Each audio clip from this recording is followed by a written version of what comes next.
এবার দেশের রাজধানীতে মসজিদ এলাকা সংলগ্ন অংশে প্রশাসনের উচ্ছেদ অভিযান। দিল্লির তুর্কমান গেট এলাকার ফয়েজি ইলাহি মসজিদের কাছে বুধবার ভোররাতে প্রশাসনের উচ্ছেদ অভিযান।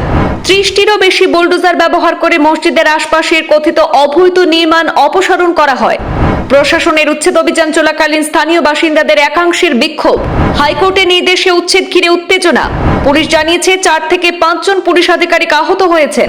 পরিস্থিতি সামাল দিতে পুলিশ কাঁদানে গ্যাস ব্যবহার করে। তুর্কমান গেটের কাছে ফয়েজি ইলাহি মসজিদ এলাকায় নিরাপত্তা জোরদার করা হয়েছে। পাথর নিক্ষেপের ঘটনার সঙ্গে সম্পর্কিত অজ্ঞাত ব্যক্তিদের বিরুদ্ধে এফআইআর দায়ের করেছে দিল্লি পুলিশ।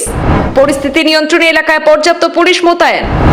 বুধবার ভোররাতে পুরনো দিল্লির তুর্কমান গেটের কাছে একটি মসজিদ সংলগ্ন এলাকায় দখল সংক্রান্ত অভিযোগের ভিত্তিতে অভিযান শুরু করে প্রশাসন, যার জেরে এলাকায় বেশ কিছু উত্তেজনাপূর্ণ পরিস্থিতি তৈরি হয়।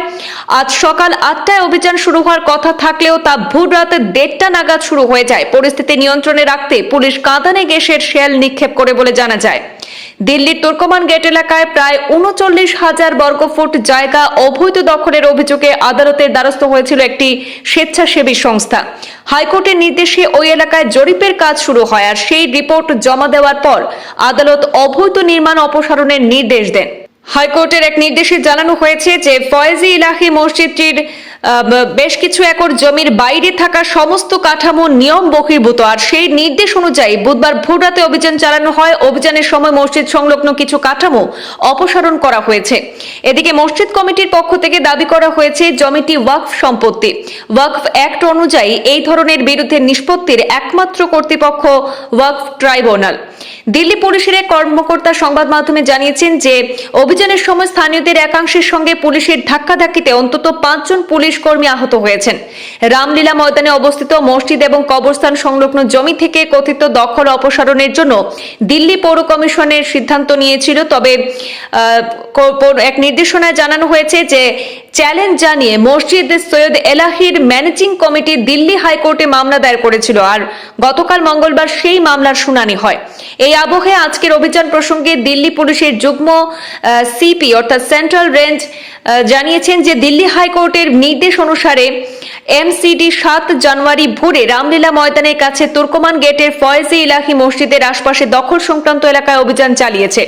এই কর্মসূচি সুষ্ঠুভাবে পরিচালনা এবং জনশৃঙ্খলা বজায় রাখতে দিল্লি পুলিশ বিস্তৃত আইন শৃঙ্খলা ব্যবস্থা গ্রহণ করেছে। পুরো এলাকাকে সাবধানতার সঙ্গে 9টি জোনে ভাগ করেছে পুলিশ। প্রতিটি জোনের দায়িত্বে একজন অতিরিক্ত ডেপুটি পুলিশ কমিশনার পদমর্যাদার আধিকারিক রয়েছেন। স্পর্শকাতর পয়েন্টগুলিতে পর্যাপ্ত পুলিশ বাহিনী মোতায়েন করা হয়। দিল্লি পুলিশ এবং র্যাপিড অ্যাকশন ফোর্সের 10টিরও বেশি কোম্পানি দায়িত্বে রয়েছে।